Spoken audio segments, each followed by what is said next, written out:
We're gathering because I wanted an opportunity to hear from you and have you hear from me. There's a whole lot going on in this election process, a lot of communication. For me, and for those who I'm running with, who I'm about to recognize, the most important thing that we can talk about is the vision going forward. What we've experienced prior and how it's built, and the vision going forward. And why I think it's realistic that we're going to be successful for 2026. All right? And of course, we're going to entertain all of those questions from you, and I'm looking forward to that. But before I kick that off, I wanted to recognize a few people in the room. We have our former treasurer, a really great lady, Teresa Yerkes. Really qualified person. Controller of the Anderson Dairy, like a real pro. We also have a candidate for District 1, Bobby Kahn. There you go. Candidate for District 4, we have Dave Flippo. We also have our candidate for Political Director, Ava Landau.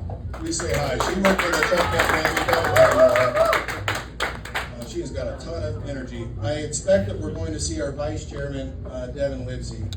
He has been taking care of some very serious circumstances at home, but he still manages to get everywhere, right? And then there might be some other special guests that we'll recognize when they come in. But with that said, I wanted to go ahead and start the forum. Let's go ahead and hand the microphone over to Steve. All right, our very first question, very timely with the first prayer. Should the Bible be placed back in schools? I will admit that there are people who are wiser than I am on this. But what were those issues that came about when they separated church and state? That was a manipulation, and it was a takeover. That's what it was. And should it be placed back in schools? I wouldn't use that language. I would say that the teachers and the students and the administrators should have every right, especially under the First Amendment, to have that in their schools. Of course, I believe that those values are what built our country and what keep it great. In fact, if it was not for the prayer of believers, Donald Trump would have died 1 year ago Sunday. In my estimation, our country was cooked. And the miracle that it was, that last second turning, was specifically intervention. That we all credit to our Creator. Why would the Creator act on our behalf if we weren't still a Christian nation? It was the cries of His children who want to keep this a Christian nation. As to what I credit, why Donald Trump was saved that day, and why there is a supernatural and godly force marching forward with Donald Trump getting reelected and put back in the White House. And all of that was back to the original question of the Bible in school. While that is a core belief of me, and that has little to do with what I'm going to do per se with the organization, I believe that those values inspired our Constitution, inspired our founders, inspired the Revolution, and have guided us ever since on the push and pull that is the evil statecraft versus the liberty movement. So, long answer, but hopefully that makes sense. Questions for you? Can you assure us you will help support our choices for AG, DA, and Congress? All right, so this is actually really a dialogue question, although we're not going to have much of a dialogue tonight. But this is what I mean by that. Typically, if you look at all 3,000 counties, 50 states, and the national RNC, pre-primary endorsements are a phenomenon that you can choose to do. I'm throwing back to when Joey Gilbert was running for governor back in 2022 and in the primary. Of course, he had our current governor as his opponent. There are a lot of passionate supporters for Joey who said, yes, we got you in there. My choice at the time was, do we turn on our organization to support someone in the primary? Do we do that? And that's a very mature answer. If you fall for, we're just going to use this as a weapon, and you do it any time that you want to back somebody because it makes you feel good as a grassroots activist, it may not be wise because there's always a consequence to doing these things. That's why you must tread lightly. Who else remembers our state convention when we've done different endorsements and those who've been around a while that we've actually seen consequence and benefit to them. So if I personally am seeing a great AG candidate, there's a good chance you're going to see me in their events and supporting personally, and not in the position of chairman. Same with DA, same with really any of these positions. But if we want our organization to go further than that, then we have to talk about it. We have to, in between meetings, get together and talk about rules, bylaws, the consequences of endorsement, why we would want to and why we would not want to. I could have, for instance, oftentimes we're faced with a candidate who's electable, a word that I actually hate, because electable says who? Well, usually they're pocketbook, right? Because number one, if you make the best campaign speeches in the middle of an empty forest, no one was there to hear it, and it doesn't matter how well you string the words together, you have to afford to market yourself. Electability is a really important factor. A lot of times, I found myself voting in primaries for folks that were less electable because they didn't have a big pocketbook.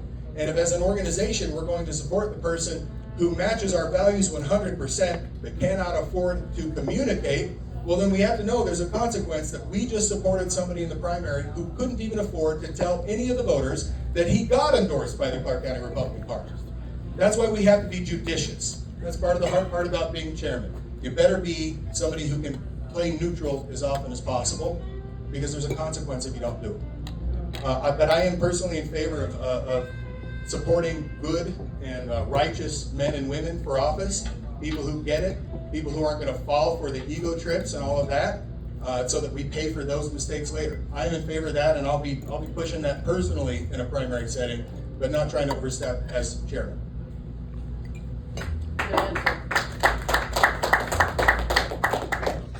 All right, how can I help with Clark County election integrity? This very passionate activist said, please text me when and where to show up, where to park, who to ask for, what to bring. Can I get Marty and John to stand up at least? You guys are on the committee. So these folks have come to me over a long period of time. Well, Marty has over a long period of time. And it was getting to the point where he's ready to shake me and say, Jesse, we know that you've been indicted for this stuff. You clearly care about it. And I ran election integrity at 16 and 20, saw the changes then, saw the program improve, saw where it was failing. And guys like Marty are like, Jesse, I know you want a permanent emphasis from our organization. Can we run that committee? So they do have an election integrity committee. The place that they're at is they're also trying to install a permanent policy and approach from within the Clark County Republican Party. So this isn't a stand-up committee, it's a permanent committee where we contribute to the election time when we have to do poll watching and the whole nine. That's the purpose of also, like, we're the most diverse and largest Republican Party and organization in the whole state. We and our people, we're people rich, we man all of the locations for election integrity. So when our organization can nurture, teach our volunteers as well as take positions, that's the way to go. The other part of it is, Marty, for instance, is very plugged in to the national dialogue on how to get election integrity handled. And he's been influential with executive orders that are coming or have been. And right now, what we're looking at with the decision that from the Supreme Court, that you have to prove that you're a U.S. citizen, or rather you have to be a U.S. citizen to vote, and now the Department of Justice and the executive orders ordering everybody to have every voter prove they're a U.S. citizen in order to vote. That's a new approach to voter ID. They have the biggest, the Department of Justice, the President, they have the biggest and the loudest voice on this stuff. They're the ones who are going to come in with enforceable solutions. And who we are as an organization with what we emphasize, we do definitely follow their lead. The other place we go is maybe we have white papers like smart guys like Marty, who's an engineer. I'm not mistaken, right? Engineer, okay. Didn't want to call him a scientist and have him say, no, it's not that. Smart guys like Marty can put together white papers that can help steer policy. And the other part of that committee that's very important is that we educate our officials, educate our candidates, and they have recently had meetings with our governor's staff and even our lieutenant governor. So that is work that is currently being done. We should be proud of that. And whoever has a question about election integrity, all right, Carter? Carter? Yes. Okay, goodness, I got it right. All right, Marty, Carter. All right. Next question, please. What's your number? Give my number. All right, the next question is a Republican edge in voter registration enough to win an election? Thank you for the question. I don't know if you guys know, but I started as a volunteer doing this stuff back in 2006. Started with this organization in 2007 during the Ron Paul days. I don't know if any of you remember the money bomb. The first money bomb for Ron Paul was the Tea Party, actually. Believe it or not, 2 years in advance of the Tea Party. Having an edge on registration in a state like Nevada, and I think it still is this way, is more positive because more nonpartisan votes tend to have voted Republican. The problem that we're now facing is with the DMV and its motor voter program registering everyone who shows up, many of whom who do not ever vote and will never vote, and of course that leaves room for opportunity for fraud.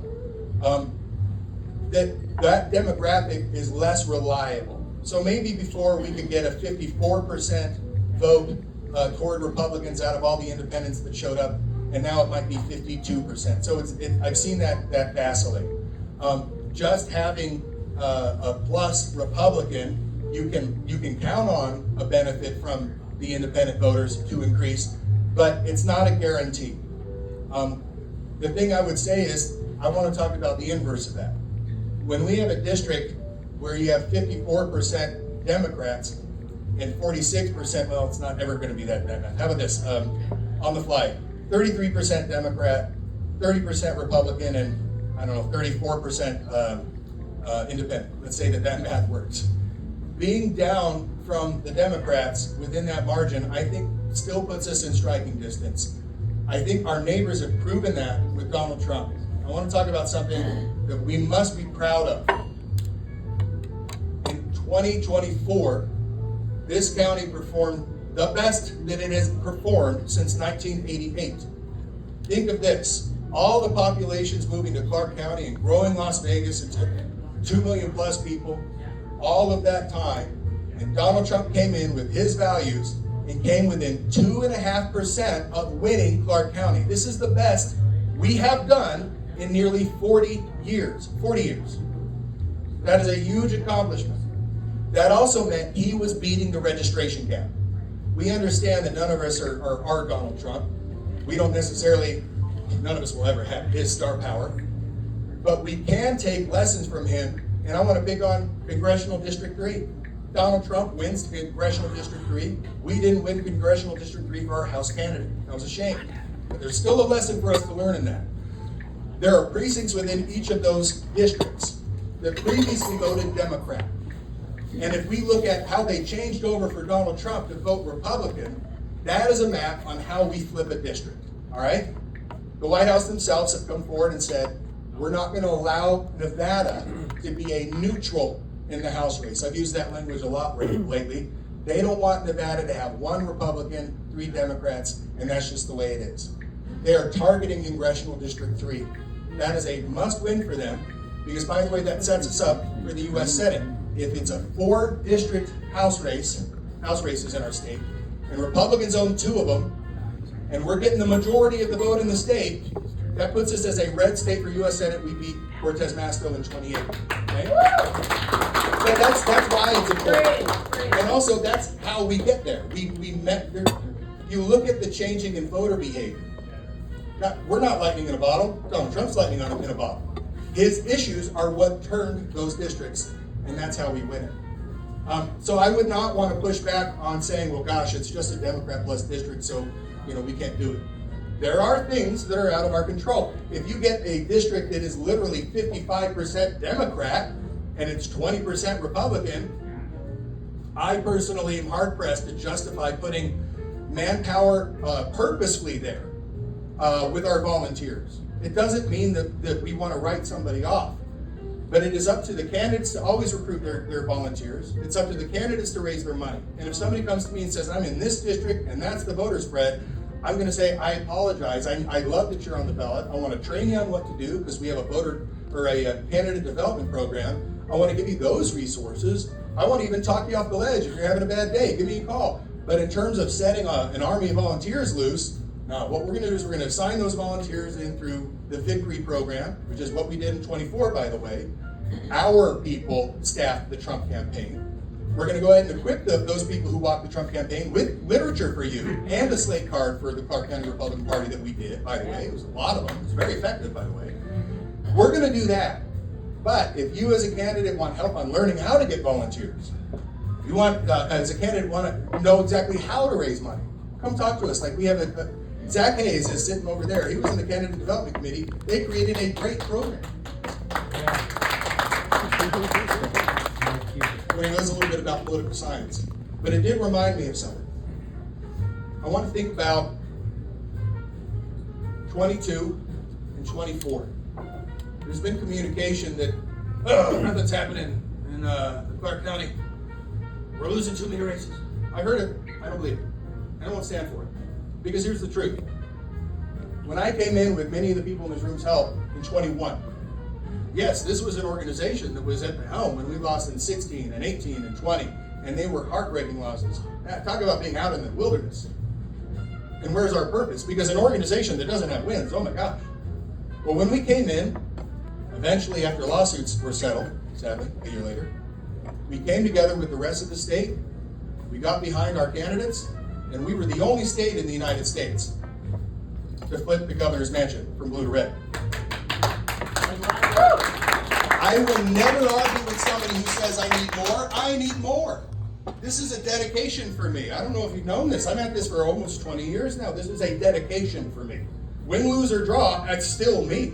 Like this has been me since then, it'll be me in the future. This is important to me that we flip these seats. But we can never say that we didn't do something great. It was great. We flipped the governor's mansion in this state. We were the only ones to do it, which meant we performed better than the rest of the country. That's right. Okay? That's a huge win. Yep. But it also did a great service for us. Not just having a governor who's had our backs on a lot of great vetoes lately, by the way. And he's been doing a lot of muscling around for leverage on things like voter ID. And those are great things. Not just that. It gave us an opportunity to come together and build on a win, which we've done. And when we entered the 2024 cycle, we have to be honest with ourselves. What do we offer? How do we contribute to the great election at hand? We united with the rest of the state as the largest and most diverse organization in the whole state. We equipped all of the campaigns with our volunteers. We hit those doors, and the end result was something that we can call historic. The first time, or the best we've done in 38 years as I've discussed. We also flipped 6 seats in Clark County. I'm disappointed we lost Commission District 8. It's a good guy running. I'm disappointed we lost our U.S. Senate seats. I'm sorry, our U.S. Senate seat. Yeah. I'm disappointed that we lost our state Senate seat and our Assembly seat. I am disappointed. But where I'm proud, we flipped 6 seats. That's the first time we've done it in a decade. That is something that we build on. That is something that we are proud of. That is not something that we look at each other and call each other losers over. We did something great. And if you think about it, we go from no wins 16, no wins 18, no wins 20, to 22 we win, and it's historic. Yeah. To 24 and we flip those seats. That's called momentum. Yeah. The direction we are going is positive. That's right. Right? Mm-hmm. The final one that is the most important one, because it was brought up under the topic of voter registration in terms of advantage. This is the best our voter registration has been in 20 years. We lead the Democrats. I think we lead them today, but it goes back and forth. We haven't done this for 20 years. And I know, and this is the truth of the matter, the Democrats in power did gerrymander our districts. Every time we make these gains, and then we have these heartbreaking losses in the district, they did an effective job, and we've had some really bad leaders to push back on them. And of course, the Democrats were in charge of it. But as Donald Trump leads the information war, as those populist issues take heart, you know our community members. Right. They're all looking for a solution. Okay? And that is exactly what Republican principles led by Donald Trump are offering. When we look at 2026, I've already talked about how we're going to flip Congressional District 3. We're going to do it. We're going to work real hard on 4. We're going to work real hard on 1. We're going to do it because we're going to see those precincts that are willing to turn, and we're going to focus on those. I know that the National Republican Congressional Committee, they're taking an interest in District 4 because of some work that Mr. Flippo and I had done, just kind of working over the vice chair of the Finance Committee. But, you know, the question he asked was, well, what can we do to be effective in Clark County, and can we really win? I mean, you know, last cycle, that guy lost by 4 or 5 points. Our neighbors are ready for a solution. Donald Trump won this state, he turned it red, and we came that close to winning Clark County, which was the best we've done in 40 years. And he took a second look, and as a result, is investing in Congressional District 4 as a winning seat. And I'm very proud of that. I know we have some new folks that have come in. I wanted to mention we have another, I don't know if you've announced though. Yes. Okay, well, first secretary, Rhonda, yes, you. So I want to make sure everyone knows, Rhonda Kennedy, as an attorney, she's going to be very valuable for us as secretary because her ability to understand the bylaws and the rules are really important. We all want accountability and transparency. We want to make sure people follow the rules. A guy with a good heart, I think I have one, who wants to do the right thing but still get it wrong. And so having people who understand and we can talk, this woman's a fighter. And the best part about that fighting is that she and I can understand each other. And so like we can have a disagreement and she'll make her points and I'll make mine. And in the end, we'll go break bread with her cool husband, Mike, who by the way can sing better than me sometimes. I don't know what that's like. If you're standing out there and want to come get a seat or come in closer, don't be so shy. We've got 1 here, we've got 3 here. Come on in. 3 seats over here. I also see Mr. Rodriguez, he's running for political director. I want to make sure you guys know him. How's the one about the signs out against Michael Tax like NAFT? Oh, yeah. So Alex is a grassroots guy, so he does a lot of stuff. He was going after recall Sisolak and coming after Michael Knapp, so he's an active guy. I wanted to go ahead and hand it off to the next question. All right, the next question is, how can a supporter of yours emphasize and let people know that you're the only candidate that President Trump has endorsed in this race? Brag. He said, how can I let people know? Yeah, emphasize. How can your supporters let people know? Okay. It's a freaking slate. Let me tell you what I love about our organization when we're really humming. It's when we focus on where we agree. We look at each other as actual family and friends, and then we push toward the common goal, because at that point it does feel like family. Sometimes families fight. As chairman, it's my job to remember where everyone's at on the journey. Cycle 1, you might be a little bit rabid. Cycle 2, you maybe calm down a little bit. Cycle 3, you might lean into it and relax a little bit and realize it's family. I understand we all get passionate. That's my job to kind of have that patience. It's all of our job to remind each other why we're here, and that's to defeat the Democrats. All right? In terms of telling, I use that as the premise to say, how do we tell each other? Well, don't be shy. These are our neighbors. These are our friends. These are our fellow members. I am, for the 3rd time, endorsed to be chairman and lead this organization by President Donald J. Trump.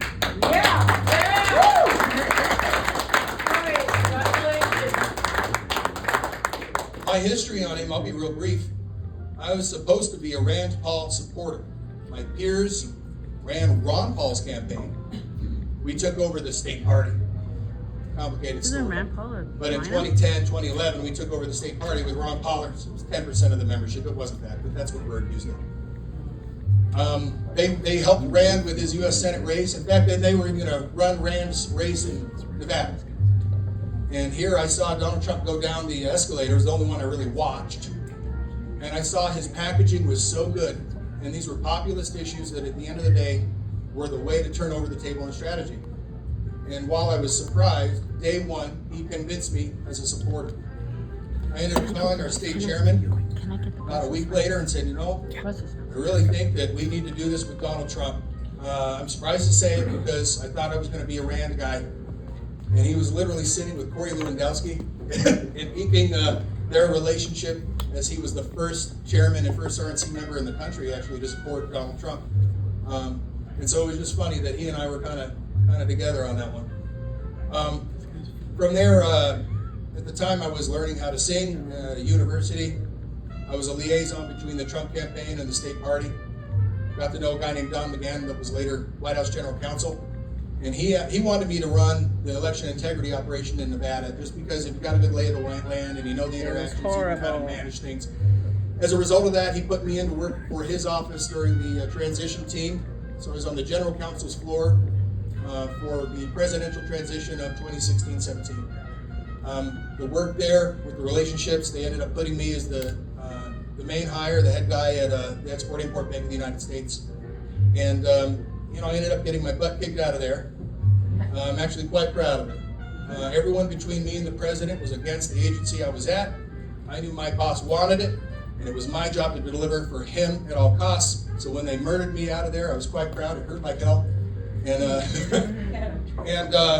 later, they wanted to hire me back, which was really cool. But I was already committed to the 20 campaign, and I'd given my word on that, and I did not want to break it. They wanted me as White House liaison for commerce under McEntee, who was hiring the good guys. I was honored by that because that meant it went full circle. But I was able to sit in front of Donald Trump. Our state chairman brought the leadership of the state at the time to have dinner at Mar-a-Lago. It was the only time I'd been. I don't know how to ask for that kind of stuff. It feels pretentious to me.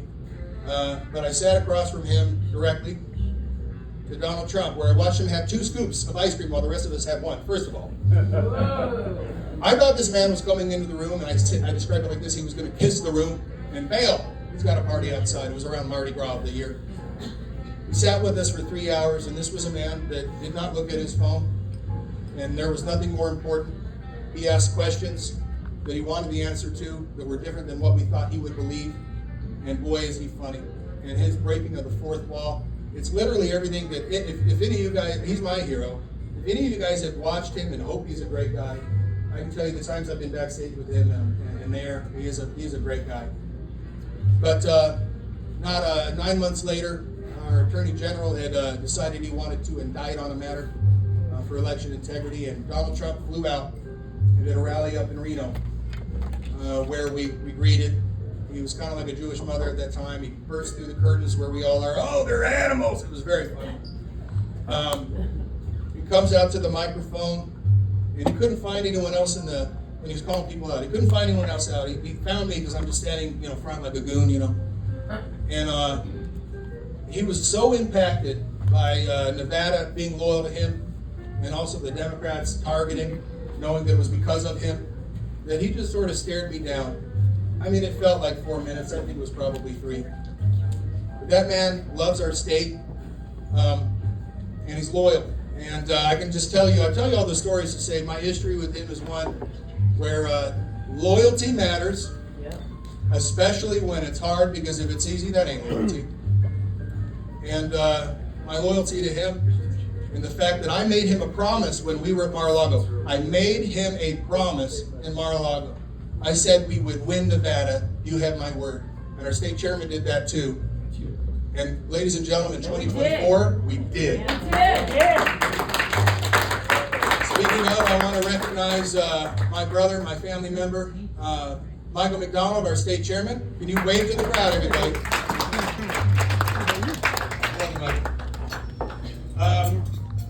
But in terms of you guys being able to communicate about Donald Trump at the endorsement, he endorsed not just because I'm loyal to him or that I've worked for him or that I've been with him since the beginning. That always matters to him. What he doesn't like is when he loses. It was a must win. And when he made history, and the best we performed since 1988, and he looked at how he needs the CD3 to turn over, and it's a setup for 28 for the U.S. Senate and the eventual nominee, maybe J.D. Vance. He said, Jesse Law, I endorse you for this because you are a leader, your team has performed, and we got to do it again. So that's the endorsement. If you guys can share the texts that have been sent and the emails that have been sent and on social media, that would be great. But any question on whether or not I've been endorsed, this is the 3rd time I've been endorsed. And he put my name in black and white right next to some really great people and great leaders.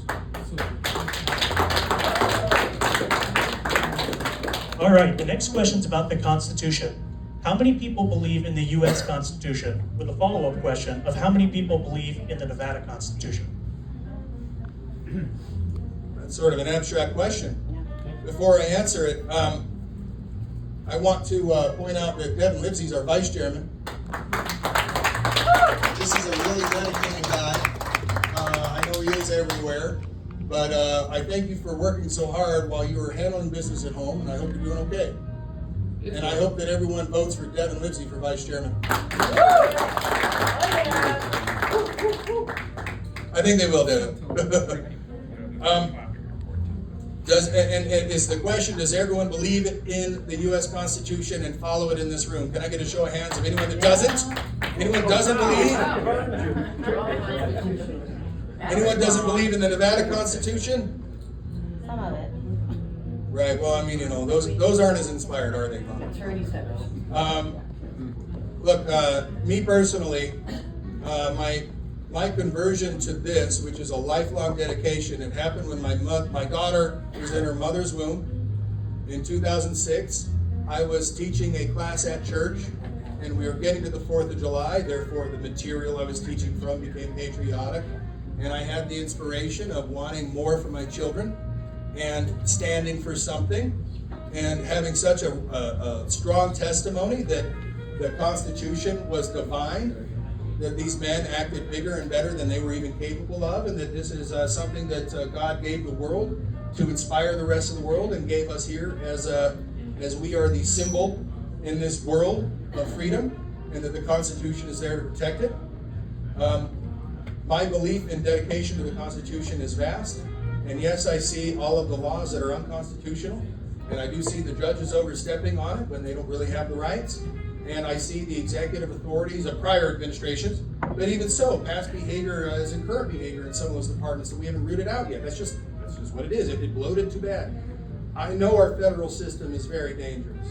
I don't believe a lot of things that I would share that are probably going to come across as too Ron Paul radical. But let's just face it. I was inspired to get involved by guys like Ron Paul and the U.S. Constitution, Patrick Henry, Thomas Jefferson, and especially George Washington. So I do believe in that. I know that there are issues in Nevada with its constitution, how it became a state, what territories are included. We actually have some neat people here with some neat books. Ross, why don't you wave? You have Gary, you both have, you're both co-authors. So, Yes. Yeah, these guys have written about a very interesting subject about that.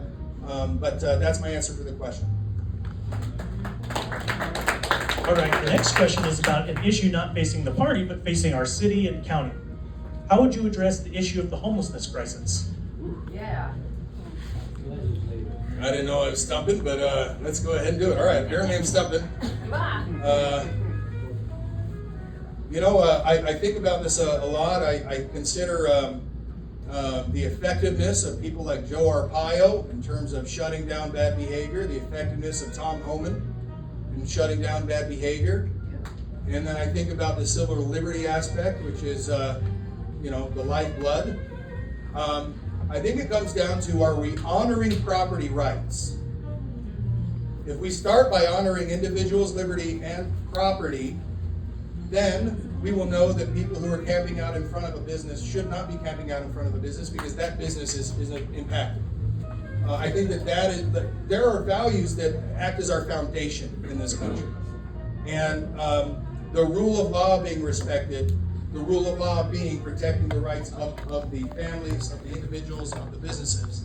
I think that that's where we start. Does it mean that all of the homeless people find a home after that? No, but we have to protect our city. We have to protect our community. When it comes to those individuals, I'm a big believer in new ideas. There are folks that have interesting ideas, like at Vegas Stronger here. Dave Marlin's a good guy. He's the kind of guy that is working on this by trying to help people with their addiction. I think we also have to be realistic that the pharmaceutical industry, as RFK Bishwar Dumaha, is a detriment, and it has caused terrible problems. I'm sure that there are some things coming on with some of our dear veterans who've served, who were probably not treated the best with pharmaceuticals, and that's why there's a high propensity of that. And I think that there needs to be better treatment for PTSD. Guys, this is a county chair position. I'm just bearing my soul on that topic as a non-expert, all right? But in terms of good values and things to stand for, I would love some leadership on this topic, and to the degree that our county party can ever get back in that kind of a way or in any kind of a way, that would give us greater purpose as an organization. Because if you think about it, yeah, we're here to defeat Democrats and elect Republicans. But this is a large organization, everybody. They don't have organizations that show up like we do in this county. Believe it or not, we are a top 5 county in the country, and we matter. All this attention you guys are seeing on me and everything, you better understand that there's more behind it than you think.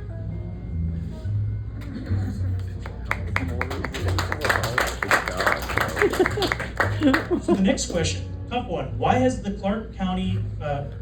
Wynn Clark County Committee been emailing every other day invites to their events when many of us never gave them our emails? Or money, or phone. Guys, my answer to this is only going to be a guess, which means when you answer it a certain way, it comes out as an accusation. And I actually don't, the problem is I can speak truth about it, on how I feel about it, and then there's going to be like, they're going to think I said something weird or that I wasn't intending. And the best analogy I've used the past couple of days, I've used it on some of you. If I was walking down the street, Wynn Clark County people would say I didn't own a car. All right? So let's be clear. There is a way to get emails, and that is if you are a person who is a data miner. I have retained an organization that does some data mining, and so they were able to pull things in from Trump lists and things like that, because those things are not only for sale, but they would even have them as their own assets. That's how you kind of connect it. I don't believe that Wynn Clark County has access to those same kinds of resources, nor do I believe they hired a firm that they could purchase, say, from a credit bureau. I believe that there is a strong statement about the list not being shared, that isn't being followed, and I'm just going to leave it at that. It's annoying. All right, next question. What are the most pressing issues facing residents of Clark County? I talk to some of our candidates about this all the time because they're really inquisitive guys and girls. I'll talk to Bobby sometimes, We got to look at the things that won as a lesson. It doesn't mean that there aren't things that we can come up and conjure on our own. You don't have to reinvent the wheel. There are professionals who are way better at this than all of us, okay? And they understand polling, or they understand what responsiveness is. But what tells us when they're right is who the candidate is that wins and what was their message. In our county, it is a safety county, it is an education county, it is a healthcare county, it is a jobs county. Who is most believable on a positive impact for the economy? I don't know if there are any in this room, but I would suspect that the changes going on at our gaming properties right now are a little rough. And I'm hoping it's a cycle that we can overcome, okay? But to the degree it is going to continue further, it's just going to be harder for us. And so we have to know that a weak Vegas economy does not favor an incumbent. I know our governor is not going to rest with that. Our president is not going to rest with that, and I'm not going to rest with that. Frankly, I do professional work that is bringing jobs here, and I'm excited every day that we make progress on something that I know is going to actually do that, because that'll be. It's the least we could do is try to bring new business in, new investment in, and we'll see. We're having some wins lately, so we'll see. But I would say if I was to forecast for next year. So proud that our state voted 70% on that voter ID. So proud. Yeah. So proud. Thanks to my petition. Election integrity, safety, economy, and I would, and education, and I would put that there. Okay, the next question is, how would you, in your next term, recruit volunteers and engage them? Before I answer that, I want to recognize, is that Terry Sheridan? I think, Terry, is that you? Terry, is that you? The light's on you. Terry Sheridan? No. Yeah, no? You look like him from that light. Okay. I needed to recognize you if that was you. All right. David, nice to see you. Now I'm all, what was the question? Oh, recruiting volunteers for the next second. Okay, well, let's understand. Any county party, we do follow cycles of human behavior. You have to embrace those cycles. For instance, when you try to change those cycles, it's actually expensive. Think of it this way. Let's try to say that Anthony Manessa is a coffee drinker every morning. I don't know that he is, but maybe. And I want him to drink Diet Red Bull every morning. You know how expensive it would be to get him to change his behavior from coffee, he'd be like, no, I'm fine. And then I'd be like, no, I insist. Here's all my marketing money to convince you, right? The trend is your friend, and in any Republican Party organization, it does follow top of the ticket, it does follow primaries, and that tends to be the engine for recruitment, okay? So that's why you guys always see a big influx of people in time for a primary. When there's a heavy U.S. Senate or a heavy governor or a heavy presidential primary, all of those supporters kind of come in because they're inspired to show up for who they believe in, all right? That is what we typically have to be prepared for. Because even though I'm next going to talk about how you recruit otherwise, but the truth is the mass volume of people who want to come in and when, they want to be here when it's relevant in their mind to be here. So what we do as an organization, and I know Zach Hayes was a part of this, is we prepare for when they show, right? And look, we've done this a couple cycles, Socorro. In the first one, a little rough. Second one, we're more prepared to receive, right? We're building. That's how that is. And hopefully what we can get out of the 2026 cycle is that at that time we're more prepared, and now we can have a level established organization that can receive them. But that's one of them. So during the primary next year, we're going to see an influx of people who are supporting so-and-so and so-and-so. And in time for the general election, that's when it's relevant to our neighbors to start showing up, because they know that they have to be part of the victory program. And of course, the governor's team and everybody's going to say, show up to such and such state party office and the RNC office for this, and that'll be natural. When it comes to recruitment for this, how many networkers are in this room? Me too. My conversation's rather natural. It's in my position that I'm here, but as I network and talk to folks, I talk about the value of the political party that we have. I talk about the wins that we have, and I invite them to join, and I give them a reason to do it. This has actually reaped participation and benefit. There are people in this room that are active because somebody did that for them. The other part of that, though, it's not just a hollow, tank here. We got to have some substance in the middle. We have to have an organization that matters between our general meetings. If we're just showing up at our general meetings, that means we're leaving stuff on the field in between. And that's party building stuff like a candidate development committee that Zach used to run, and other programs like that, like the election integrity committee. So what I would ask for from this group is, if you want to see a healthy organization that is focused on the work instead of personalities, it would be that you guys come and volunteer and we build our committees.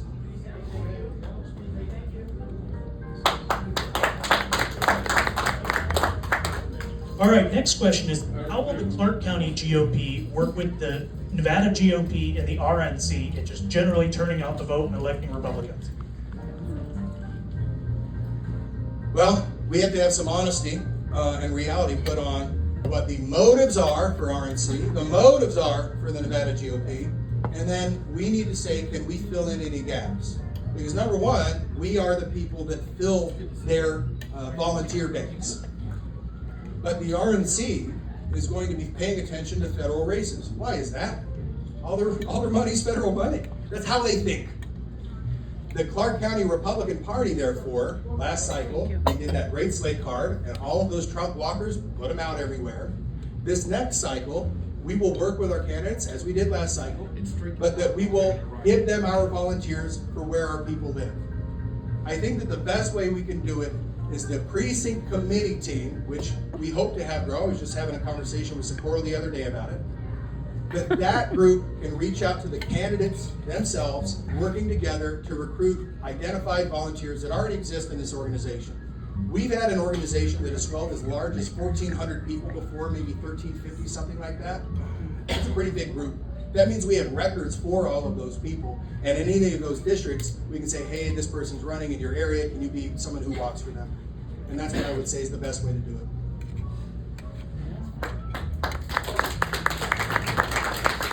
That was actually the last question from the floor. So before you give your closing remarks, the final question that I have is, where can someone go and vote for you, and who is eligible to vote for you? Thanks. I'm going to stick around for a little bit. So I hope that we talk to everybody. Again, I'm Jesse Law, I'm the chairman. I'm running for re-election. I want to lead us into 2026. I love my family. I love this organization. You tend to love who you serve. people who are eligible to vote are the members who have shown up and signed up and attended our organizations at least 2 times. They had to be a full-blown member by March. I believe everybody in this room is that, with some very rare exceptions. I'm a chairman who has served 2 other terms. I believe that we took our organization from something that was not accomplishing or working together at the time, unfortunately, and we've improved upon that. How do I know that we've improved? Because the results have continued to improve. It will not be enough for me to rest on past success. We have to do it again, to the degree that the Deputy Chief of Staff for the White House comes out here and says, Jesse, we need you to lead the organization because we have to flip a congressional district, and then I agree to do it and accept the endorsement. That means that I got some responsibility and accountability behind me. Guys, I'm not sure I want to run for this kind of thing again. I'm not closing the door on it. Maybe the presidential candidate at the time asked me to run. I want this organization to be a healthy organization that loves each other, respects itself, and turns out voters to elect Republicans. That's what I want. And where you can come and vote for me and the team, it'd be me for chairman, Kevin Livesey for vice chairman. We've got Rhonda for secretary. We've got Patrick Gasal for treasurer. We also have a choice in the room. We have Ava Landau for political director. And we have Alex Rodriguez also for political director. Yeah. You can come to the Emerald at Queensridge. It's the office park on Rampart between Alta and Charleston. That's on Tuesday, July 15th. And that's, the doors will open at 5:30 and we'll gavel at 7. If you guys have any family members and friends that are members, please encourage them to come because we need everybody. All right? I'm sorry, yes, for closing remarks. The only thing I can say on that is I want to make a point about something. I enjoy the endorsement of our Congressman Mark Amodei. I enjoy the endorsement of party leaders like our Vice Chairman Jim Hindle, our National Committee man Jim DeGraffenreid, county chairs like Bruce Parks up in Washoe, and a few others. But I'm also endorsed by Governor Joe Lombardo. This point should be driven home. The man with the most skin in the game in this election is our governor. Our number one is to retain his seat. We protect him. He knows, as Clark County being 70% of the population in the whole state, that what happens to the Clark County Republican Party has a great amount of weight. His opinion on how this organization is run and who runs it is something that we should pay attention to. The man with the skin in the game came forward and said, I endorse Jesse Law. I will stand behind Jesse Law. I will stand with Jesse Law through thick and thin to defeat the Democrat opponent in 2026 to retain the governor's seat. Yeah. If any of you are getting anything in your ear about how Jesse Law this and that, and I have questions are fine, but I've got an answer. How bad is it if I have the governor himself, the former sheriff, standing with me with his reputation with me to lead this organization? Can't be that bad. So ignore all that noise because we've got a mission to finish. And with that, I do close my remarks. Thank you so much.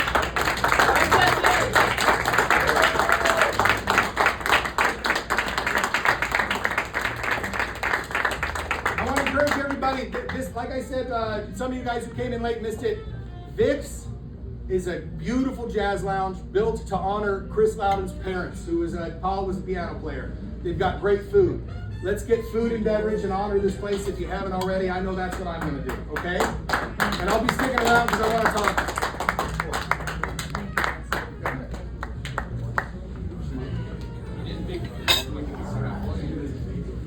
I'm the one scheduled.